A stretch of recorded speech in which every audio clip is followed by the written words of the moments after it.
Sarah works for a company that is running on SAP SuccessFactors.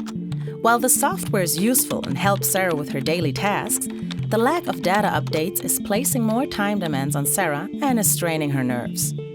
Unfortunately, edits made to existing objects in the master data are not propagated to assigned objects along the structure, which creates data problems.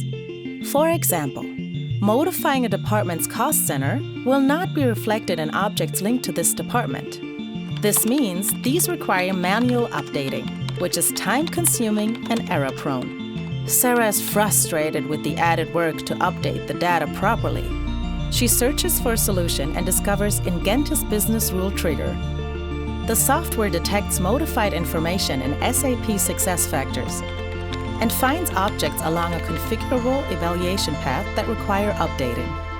By triggering the business rules stored in SAP SuccessFactors, updates are automatically propagated to related objects along the structure. The benefit is huge, as this eliminates manual effort, simplifies data management, and improves data quality.